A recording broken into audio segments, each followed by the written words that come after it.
Hello, good afternoon. स्वागत है आप सभी का। आप देख रहे हैं cricket predictor sponsored by one xbet and वेम्बे की इंफ्रा दिल्ली एनसीआर। मैं हूं आपके साथ सुजाता। और लॉर्ड्स टेस्ट में गजब का इत्तेफाक देखने को मिला है। दोनों ही टीमों की पहली पारी 387 पर खत्म हुई है और इस तरह से बराबरी हो गई है। केएल राहुल ने शतक लगाया, जुझारू पारियां देखने को मिली रविंद्र जडेजा की तरफ से और ऋषभ पंत की तरफ से भी। बावजूद इसके पहली इनिंग बराबरी पर खत्म हुई और भारत कोई बढ़त नहीं बना सका। दोनों टीमों ने 387 रन बनाए। पहली पारी पूरी तरह बराबरी पर हुई। जडेजा जब बैटिंग कर रहे थे तब लग रहा था कि शायद भारत थोड़ी सी बढ़त जरूर बना लेगा, लेकिन उनके आउट होते ही विकेटों की झड़ी सी लग गई और आखिरी 4 विकेट सिर्फ 11 रन पर सिमट गए और बढ़त की जो उम्मीद थी उसने दम तोड़ दिया। फिर से वो जो टेल एंडर्स की कमजोरी थी वो यहाँ पर देखने को मिली। तीसरे दिन की शुरुआत भारत ने 3 विकेट के नुकसान पर 145 रनों के साथ की। केएल राहुल और ऋषभ पंत की जोड़ी ने पहले सेशन में शानदार बैटिंग की। पंत ने 74 रनों की तूफानी पारी खेली। हालांकि इसकी वजह से उन्हें अपना विकेट भी गंवाना पड़ा। रनआउट एक रन चुराने की वो कोशिश कर रहे थे। जैसे ही पंत आउट हुए उसके बाद लंच ब्रेक हो गया और इस दौरान 10वां टेस्ट शतक पूरा कर लिया केएल राहुल ने, जो लॉर्ड्स में उनका दूसरा टेस्ट शतक रहा, लेकिन जल्दी ही वो भी आउट हो गए। इसके बाद रविंद्र जडेजा और नीतीश कुमार रेड्डी ने मोर्चा संभाला। 72 रनों की अहम साझेदारी की, लेकिन स्टोक्स ने रेड्डी को आउट करके भारत को फिर से झटका दे दिया। जडेजा की बात करें तो लगातार तीसरा अर्धशतक उन्होंने जमाया। 72 रनों की शानदार पारी खेली। वॉशिंगटन सुंदर के साथ 50 रनों की साझेदारी की, लेकिन जब वो आउट हुए तो स्कोर 376 था। लग रहा था कि थोड़ी सी बढ़त जरूर टीम इंडिया हासिल कर लेगी। सिर्फ 11-12 रन जो दूर थी वो इंग्लैंड की पहली पारी के मुकाबले, लेकिन 4 विकेट गिर गए और स्कोर 387 पर ही अटक गया। अब हम इंग्लैंड की बात करते हैं। स्टंप तक इंग्लैंड ने 2 रन बना लिए थे और क्राउली और डगेट फिलहाल क्रीज पर डटे हुए हैं, लेकिन आखिरी ओवर के दौरान एक अलग ही नजारा देखने को मिला। किस तरह से थोड़ी सी झड़प हुई, थोड़ी सी कहासुनी और थोड़ी सी नोकझोंक देखने को मिली भारतीय टीम और इंग्लिश बैटर्स के बीच में। लेकिन आज चौथा अहम दिन है और हम लगातार चर्चा कर रहे हैं कि लॉर्ड्स में चौथा दिन बड़ा ही मुश्किल है बैटिंग करना। लेकिन अब फिलहाल जो दोनों टीमें हैं वो एकदम बराबरी पर खड़ी है, यानी एक तरह से अंडू हो गई है जो पहली पारी थी और अब नई पारी की शुरुआत कर दी है इंग्लैंड ने। चौथे दिन और 5वें दिन का खेल किस तरफ जाएगा, बात करते हैं। हमारे साथ 2 खास मेहमान जुड़ गए हैं, इस वक्त जुड़े हुए हैं। Farmer cricketer and selector Sarandeep Singh और सीनियर स्पोर्ट्स जर्नलिस्ट ताउजिज भी। सरनदीप जी, हम पूरे मैच की डिटेल में बात करेंगे, लेकिन अगर 387 तक भी भारत का स्कोर पहुंचा है और इस दौरान एक अहम रिकॉर्ड केएल राहुल की तरफ से देखने को मिला। केएल राहुल ने दूसरी सेंचुरी लॉर्ड्स पर लगाई है, जहां बड़े बड़े दिग्गज सचिन तेंदुलकर और विराट कोहली कभी एक सेंचुरी नहीं मार पाए, वहां केएल राहुल का दूसरा शतक आ गया। सेना देशों में कुल मिलाकर 6 शतक उनके हो गए हैं।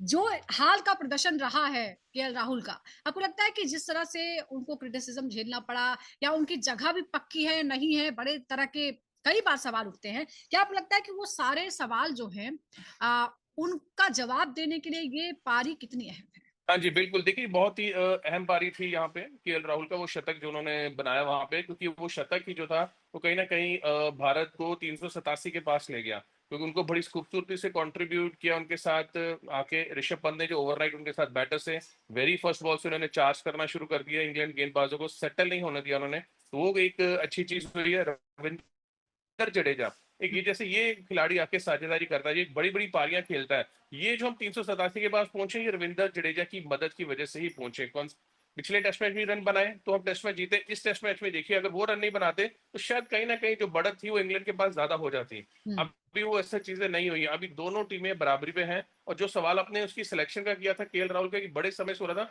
वो कहीं ना कहीं टीम मैनेजमेंट की गलतियां होती हैं। भी हम्म। आपको, अगर आपके ओपनर से नहीं पता, अगर कंसिस्टेंटली ओपन कर रहा है ऑस्ट्रेलिया में, तो उसके बाद भी इंग्लैंड टूर आने से पहले इतनी सारी बातें कि कौन ओपन कर सकता राइट। है, कहाँ पे केएल राहुल बल्लेबाजी करेंगे, तो ये कहाँ, ये केएल राहुल को आप मुश्किल में डाल रहे हैं। जो शुरू से टेस्ट मैच डेब्यू में ओपन की, वनडे ओपनर की, और वो है ही ओपनर, तो ओपनर ओपनर की जगह ही खेलेगा आके। आप उनको ज्यादा कंफ्यूज करते हैं बैटिंग ऑर्डर को ऊपर नीचे लेके, अदरवाइज वो उनका नंबर है, उसी में बल्लेबाजी करके आपको देखिए आज कंसिस्टेंटली ओपनर्स में से जैसवाल नहीं तो केएल राहुल 100 बनाते हैं और भारत एक मजबूत स्थिति में आज भी खड़ी है। बिल्कुल, एब्सोल्युटली। और उनका साथ जो दिया ऋषभ पंत कितने जुझारू हैं, ये पता चलता है कि एक तो हम उनका रिकॉर्ड जानते हैं, उनका बैकग्राउंड जानते हैं, कितने स्ट्रगल उन्होंने किए पर्सनल लेवल पर, किस तरह से उन्होंने बाउंस बैक किया है। अभी भी उंगली में चोट लगी हुई थी, उसके बावजूद वो आए। और जिस तरह से आपने कहा कि पूरी तरह से प्रेशर जो है वो अपने ऊपर कभी आने नहीं दिया उन्होंने। 74 रनों की शानदार पारी खेली था उस उन्होंने। क्या ये दिखाता है कि पंत जो है उनका एक्स फैक्टर ये है कि किसी भी तरह का प्रेशर हो, उनका जो खेलने का तरीका है वो नहीं बदलता। नहीं, definitely Rishabh Pant was superb in his knock last night. I mean injured तो हो गए थे ऑब्वियसली, हल्का सा इंजरी हुई थी जिसकी वजह से ध्रुव जुरैल आ गए थे कीपिंग करने, बट उन्होंने गिव अप नहीं किया, उन्होंने जाके बैटिंग की वहां पर। ध्रुव जुरैल अच्छी कीपिंग करते रहे, उन्होंने जाके बैटिंग की, नेट्स में थ्रो डाउन सेशन लिए। उनका गेम है ना पूरा बिलीफ के ऊपर है। और जिस तरह से वो अप्रोच करते हैं गेम को, आई मीन आप देखें लाइफ थ्रेटनिंग इंजरी जो हुई थी, एक्सीडेंट हुआ था, जो जिस तरह से कमबैक किया, फिर कल का इनिंग एक अनदर बड़ा एग्जाम्पल है कि उन्होंने पूरा पारी संभाली विद केएल राहुल। अनफॉर्चुनेट है कि थ्री फिगर मार्क नहीं कर पाए, हाफ सेंचुरी हो पाई, कुड हैव गॉन। अगर वो भी केएल राहुल की तरह डटे रहते, वो हम्म। आगे बढ़ जाते, 387 से ज्यादा हो जाता शायद टोटल टीम इंडिया का। और जिस तरह से पूरा टीम इंडिया का अप्रोच रहा है, I think they should be all praise for their batting, क्योंकि आसान नहीं है बल्लेबाजी करना इंग्लैंड में, खासतौर पे लॉर्ड्स में। और जोफ्रा आर्चर जिस तरह से डाल रहे हैं पेस के जी। साथ, आसान नहीं है, और बहुत धीरे धीरे विकेट खुलती जा रही। तो ओवरऑल मैं कहूंगा कि पाजी ने कहा था एक चीज, एक पॉइंट की, भाई केएल राहुल को ऊपर नीचे उनको अपना पता नहीं था कि एग्जैक्टली गोल्स कहाँ बल्लेबाजी करनी है। अब यहाँ पर रोहित और विराट जाने के बाद ये टीम को क्लैरिटी मिल गई है क्या किस तरह से खेलना है, किसकी क्या पोजीशन है। जी, obviously on a positive side, क्योंकि बिल्कुल जब एक-एक करके विराट हम रहते हैं सभी तो के चार बारे में नंबर बात बैटिंग करेंगे। करेंगे ही, जो अहम रोहित रहते हैं पारियां तो हैं उनमें। रोहित ओपन करेंगे ही। जी, यहाँ पर क्लैरिटी ज्यादा मिल रही है। बिल्कुल, हम सबके बारे में एक-एक करके बात करें। रवींद्र जडेजा के बारे में बात करना ज़रूरी है, क्योंकि जब पहले मैच में उन्होंने नहीं सँभाला था, इसकी वजह से भारत की हार में एक एक बड़ा रीज़न ये भी था कि रवींद्र जडेजा जो थे, वो वहाँ पे डटे नहीं होते। लेकिन अब हम देख रहे हैं कि अब वो आ गए हैं फ़ॉर्म में।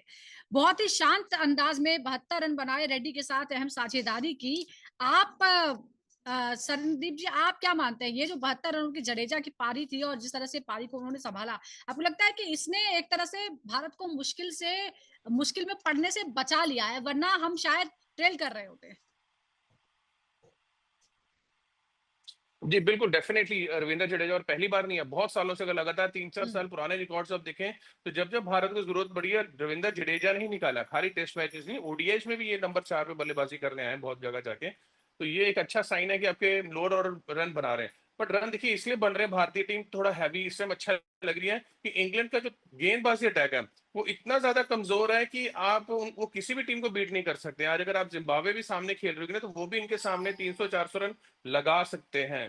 क्योंकि अगर आप देखें, दो जेन्युइन फास्ट बॉलर के साथ ही खेल रहे हैं, ब्रेंडन कर्स और उसके बाद जोफ्रा आर्चर। क्रिस वोक्स उनका पूरा करियर उठाएंगे तो वो एक ऐसे ऑलराउंडर की तरह आए हैं। Hmm. Ben Stokes as a allrounder.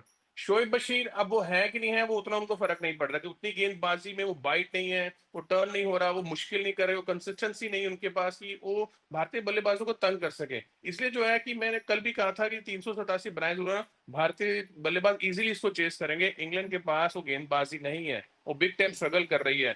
यहाँ भी जब जो सेकंड इनिंग्स का गेम आएगा, सिर्फ और सिर्फ उनकी बल्लेबाजी पे ये गेम बचेगा, अगर इंग्लैंड बचा पाई तो। लेकिन ये जो इत्तेफाक हुआ है ताउस, क्या आपने कभी, आपको याद है कि इस तरह से एक ही स्कोर पर जो है एक पारी खत्म हो गई 387 का? और एक और बात है कि ये, इसे हम क्या समझेंगे? 387 का स्कोर हासिल कर लेना, ये दिखाता है कि भारत ने एक तरह से वापसी कर ली, वो कमजोर हो सकता था, या फिर ये कमजोरी है कि हम लीड हासिल नहीं कर पाए इतनी लंबी बैटिंग लाइनअप होने के बावजूद?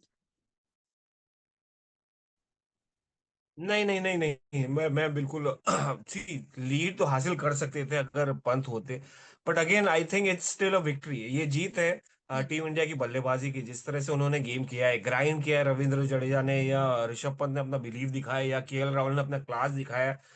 देखिए at the end of the day 387 was not an easy total two chase first innings का, खास करके they could have taken the lead definitely, वो तो आइसिंग ऑन द केक होता, मगर बराबरी करके बताया कि भाई हमारी टीम कमजोर नहीं है विराट और रोहित के जाने के बाद। ये दर्शाता है, स्पेशली पहले टेस्ट हारने का और फिर दूसरा जीतने का, तीसरे में ये स्टेटमेंट है एक्चुअली कि हम्म। भाई हमारी टीम मजबूत है अभी भी। It's not just flash in the pan या सडनली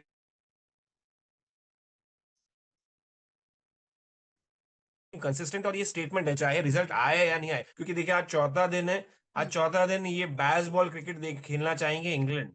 वो अग्रेसिव इंटेंट के साथ आएंगे क्योंकि उनको मैच जीतना है। जी। वो ऐसा पहले जो फर्स्ट इनिंग में आपने देखा कि बड़ा स्लो खेले, बड़ा ही बोरिंग क्रिकेट खेले।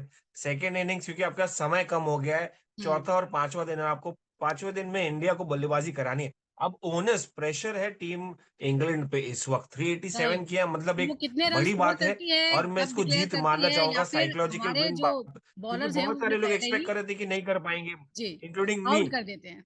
अच्छा, आपने बेस्ट बॉल क्रिकेट की बात की है, तो वो जो अग्रेशन है वो जोफ्रा आर्चर के बारे में 150 किलोमीटर प्रति घंटे की रफ्तार से बॉल फेंकी उन्होंने। सरनदीप जी, क्या कहेंगे इंजरी के बाद आर्चर इस तरह के फॉर्म में नजर आ रहे हैं? क्या है ये, मतलब ये आपको बताता है कि ये एक डिसाइडिंग फैक्टर है कि वो वापस आए हैं और बहुत ज्यादा मजबूती के साथ वापस आए हैं? देखिए, जब भी एक तेज गेंदबाज टेस्ट क्रिकेट में वापसी करता है तो जो उसका जो ट्रेनिंग प्रोग्राम्स होते हैं, जो उनके जो एकेडमीज में जाके जो उनको फिजियोथेरेपिस्ट सब उनको मॉनिटर कर रहे हैं, वो एकदम परफेक्टली मॉनिटर करते हैं कि व्हेन ही कम बैक, जब वो वापस कर आए टेस्ट मैच क्रिकेट में, वो उतनी ही तेजी से गेंदबाजी करता हो। ऐसा नहीं लगना चाहिए कि वो बहुत जल्दी उनको आधे फिट थे और भेज दिया कि टेस्ट क्रिकेट में जरूरत है, तेज गेंदबाज नहीं है तो जाके गेंदबाजी करिए। हम्म। नहीं, वो रन अप इतना स्मूथली भाग रहे हैं, एक्शन बेटर हो चुका है उनका, आगे से क्लोज टू द स्टंप्स डाल रहे हैं, विकेट टू विकेट गेंदबाजी ज्यादा करनी शुरू की। जहां पे उन्होंने देखा, हमने पहली इनिंग में यशस्वी जायसवाल को आउट किया, फिर करुणार को ट्रैप कर रहे थे, उसके बाद भी विकेट टेकिंग डिलीवरीज वो डालते जा रहे थे। और भारतीय बल्लेबाजों की किस्मत हम कह सकते हैं यहाँ पे अच्छी थी कि वो एज जो निक्स लगते थे वो नहीं लग रहे थे वहां पे। तो जोफ्रा आर्चर एक एज तो उनको जरूर मिला है, और हम्म। होपफुली सेकेंड इनिंग में भी हम देख सकते हैं कि अगर इंग्लैंड ने एक बड़ा टोटल खड़ा किया, अगर भारत को 200 250 रन 500 रन चेस करने को दिए, तो फिर कहीं ना कहीं पांचवें दिन पे जोफ्रा आर्चर और मुश्किलें खड़ी कर सकते हैं। बिल्कुल, जोफ्रा से मुश्किलें खड़ी कर सकते हैं, लेकिन हम अगर देखें लॉर्ड्स में पिछले 3 दिनों में पेसर्स ने 113 ओवर डाले हैं, 632 रन दिए और 20 में से 17 विकेट चटकाए, जबकि स्पिनर्स ने 41 ओवर में सिर्फ 3 विकेट लिए हैं। तो सब ये क्या है, क्या ये यही दिखाता है कि ये जो विदेशों में जो हम टेस्ट खेल रहे हैं उसमें तेज गेंदबाजी का जो दबदबा है वो लगातार बढ़ता जा रहा है? नहीं एग्जैक्टली देखिए, इंग्लैंड है अगेन, आई मीन बार बार मैं दोहरा रहा हूँ, ये इंग्लैंड है at the end of the day. यहाँ पर आपको स्पिनर्स का रोल बहुत कम रहेगा। जडेजा और वॉशिंगटन सुंदर भी इसलिए खेल रहे हैं क्योंकि वो बल्लेबाजी कर लेते हैं, और ऑफ कोर्स जडेजा डिजर्व करते खेलना। और उसके अलावा शोएब बशीर का भी इतना कुछ खास इम्पैक्ट नहीं रहा है। आपको फास्ट दिखेंगे इम्पैक्ट क्रिएट करने के लिए, विकेट्स निकालने के लिए, क्योंकि एक तो विंडी कंडीशंस है, अगर आपको ग्रास नहीं मिली, क्योंकि ग्रास तो शेव ऑफ कर लिया उन्होंने, मगर विंडी कंडीशन से फर्क पड़ जाता है, बॉल ज्यादा मूव होने लगती है, ज्यादा तेज निकलती है, और साथ साथ कैरी भी होती है स्लिप कॉर्डन में।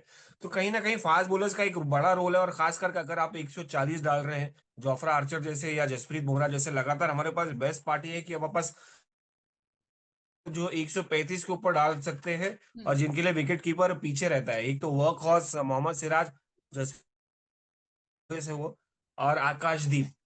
कहीं ना कहीं नीतीश रेड्डी ने शुरुआत में अपना काम कर लिया, विकेट निकाली, उसके बाद आप देखिए रोल भी उनका खत्म हो गया, इतना कुछ खास डिपेंडेंट नहीं रहेंगे। हाँ शायद नया बॉल है तो आज शुरुआत करेंगे उनके साथ। लॉर्ड्स में विंडी कंडीशन रहेगी, सुबह में खासकर इम्पैक्ट होता है, मॉइस्चर होता है विकेट के ऊपर। हम्म। मगर आपने क्रिस वोक्स को देखा है तो विकेट कीपर जो है वो आगे खड़ा रह रहा है, मतलब उनके पास स्पेस नहीं है इतना आसानी से विकेट कीपर। तो एक जोफ्रा आर्चर है जो इम्पैक्ट ज्यादा क्रिएट करते हैं, 140 कैरी करते हैं। मगर अगेन फास्ट बॉलर्स की बात करें तो definitely it's England through out. Fast bowlers के लिए विकेट रहेगी, और वहां पर आपको स्पिनर्स कम देखने मिलेंगे। बिल्कुल, वो हाँ हम कहीं देख ना रहे कहीं हैं, अभी इम्पैक्ट तीसरा करने मैच वाले जो है उसकी भी एक रोल पारी प्ले खत्म हो करेंगे। चुकी है और हम वो जो है वो क्लियरली नजर आ रहा है। लेकिन सरनदीप जी, 376 से 387 के बीच 11 रन में 4 विकेट जिस तरह से भारत ने गंवाए हैं, क्या आपको लगता है कि यही टर्निंग पॉइंट साबित हो सकता है अगर इस मैच का नतीजा आता है तो? देखिए, नतीजा तो एनीहाउ आना ही आना है इस गेम के। अब तो गेम ऑन हो चुका है, ये जो इंग्लैंड इसे ड्रॉ करने के लिए खेल ही नहीं सकती।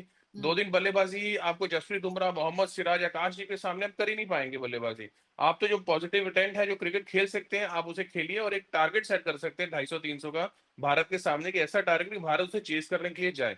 और हम्म। जहां पे बीच में जल्दी आउट है, कोलैप्स हुआ, वो होना ही था। रविंद्र जडेजा अगर जल्दी आउट होते हैं तो पीछे तो सारे, फिर देखिए तीन गेंदबाज जो है, वो कितनी बल्लेबाजी कर सकते हो हमें भी पता है, वो उतना फर्क नहीं पड़ता। वॉशिंगटन सुंदर अच्छे बल्लेबाज है, नंबर 8 पे हैं, नीतीश रेड्डी उतने रन नहीं बना रहे थे, बट इस मैच में 30 बनाए, उन्होंने 24 बनाए। तो ये जो 50-60 रन इन्होंने जोड़े हैं वो कहीं ना कहीं आपको फायदा जरूर दे गए हैं। लेकिन लास्ट के 4 तो आप वैसे भी छोड़ दीजिए, उतना कुछ फर्क इंग्लैंड कंडीशन में उनको फर्क नहीं पड़ने वाला। मेन उनका काम गेंदबाजी करना है, वो कर रहे हैं। बल्लेबाज हमारे रन बना रहे हैं। अब इस मैच में आज के दिन पे दोनों टीमें बराबरी पे खड़ी हैं। जो पहले 3 सेशन अच्छे खेल गया वो टेस्ट मैच उसकी तरफ ज्यादा दिखेगा हमको।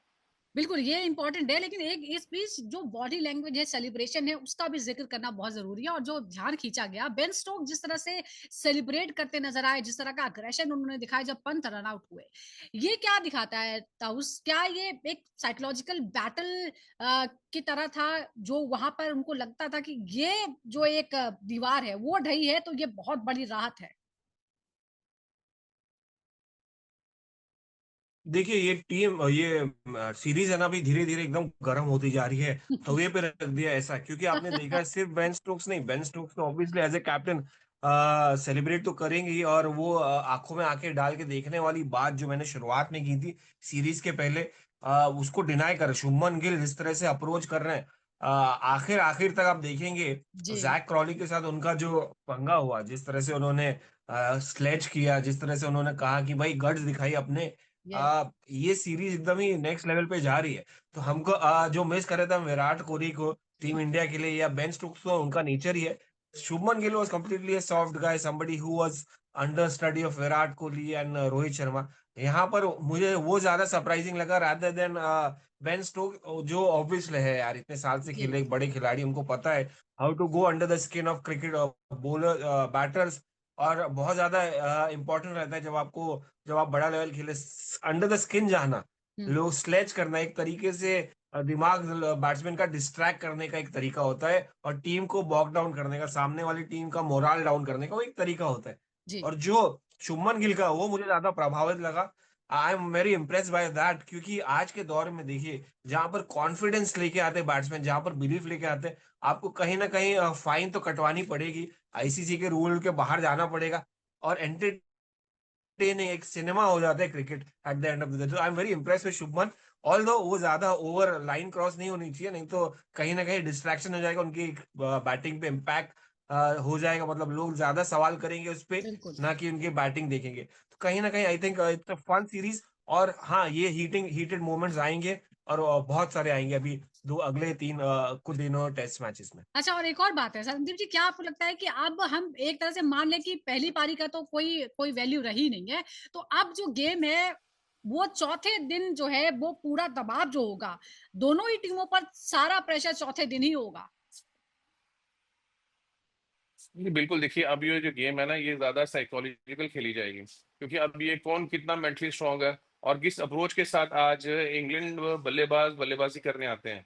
जैक क्रॉली जिनका फॉर्म नहीं है, क्या वो अपना फॉर्म वापस ला सकते हैं? एक ऐसी इनिंग जरूर खेलना चाहेंगे, क्योंकि अगर वो रन बनाते हैं, वो तेजी से रन बनाते हैं ऊपर से, तो फिर क्या होता है, एक मोमेंटम सा सेट हो जाता है। जो हमने पहले टेस्ट में देखा, 370 चेस कर दो इनको, कि ऊपर से रन बने, एक साझेदारी हुई, तो नीचे वालों के लिए चीजें आसान होती हैं। अगर ऊपर से जल्दी 2 विकेट गिरे तो कहीं ना कहीं इंग्लैंड टीम आज ही मैं देख रहा हूँ बहुत बड़ी मुश्किल में आ जाएगी यहाँ पे। और जिस तरह से हमारा गेंदबाजी है, जसप्रीत बुमराह माहिर ऐसे इनिंग्स में गेंदबाजी करने के लिए, कहीं ना कहीं मोहम्मद सिराज और आकाशदीप को उनका साथ देना पड़ेगा। फिर ऐसा ना हो कि एक ही बॉलर विकेट ले रहा है और दूसरे उसके साथ विकेटलेस जा रहे हैं, वो चीजें नहीं होनी चाहिए। कंट्रीब्यूशन दोनों तरफ से होना चाहिए, प्रेशर दोनों तरफ से बनेगा, फिर जाके विकेटें गिरनी शुरू होती हैं। बिल्कुल। और आज क्या होगा यही बहुत इंपॉर्टेंट था उसे। एक आखिरी सवाल ये है कि आप जब सीरीज जो है एक एक की बराबरी पर, आपको लगता है कि चौथे दिन में ही दरअसल टेस्ट हो, ये तय हो जाएगा कि लॉर्ड्स टेस्ट जो है उसका नतीजा किसके पक्ष में जा रहा है? नहीं, चौथे दिन तो नहीं, अगर पूरे दिन इंग्लैंड बैटिंग कर दी तो पांचवें दिन में ही समझ में आ जाएगा कि भाई हम चेज कर पाएंगे कि नहीं।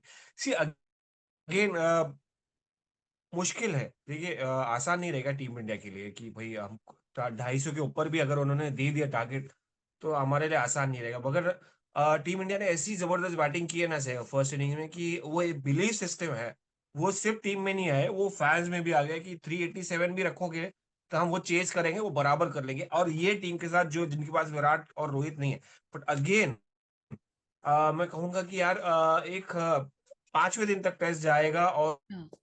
हमको आखिर तक पता नहीं चलेगा कि भाई कौन जीतने वाला है। That is the beauty, that will be the beauty of test cricket की 5 दिन बिल्कुल, तक और टेस्ट लगातार क्रिकेट आप में भी इस एक तरह अच्छी का मूवमेंट के लिए, और रोमांच हर और इस तरह मूवमेंट, का हर सेशन एक अच्छा मनोरंजन मूवमेंट जो रहेगा, है वो देखने को मिल एक्साइटिंग रहा रहेगा। है, ये बहुत इंटरेस्टिंग है। ये बेसबॉल का भी असर है और इंडियन टीम जिस तरह से खेल रही है उसका भी जाहिर तौर पर असर है। बहुत बहुत शुक्रिया आपका शरणदीप जी और ताऊस हमारे साथ जुड़ने के लिए। तो आज ये लॉर्ड्स टेस्ट का चौथा दिन और बहुत दिलचस्प हो गया है मुकाबला, क्योंकि पहली पारी में दोनों ही टीमों ने बराबरी पर खत्म किया। इंग्लैंड इस वक्त बैटिंग कर रही है, 2 रन उसने बना लिए हैं और आज बेहद निर्णायक दिन होने वाला है, क्योंकि आज ये टेस्ट क्रिकेट जो है वो वनडे की फॉर्मेट में खेला जा सकता है। दोनों टीमों की कोशिश होगी सबसे पहले दबाव बनाने की। बहुत बहुत शुक्रिया दर्शकों का हमारे साथ जुड़ने के लिए। इसी तरह जुड़े रहिए क्रिकेट प्रेडिक्टर के साथ। फिलहाल छोटे से ब्रेक के लिए।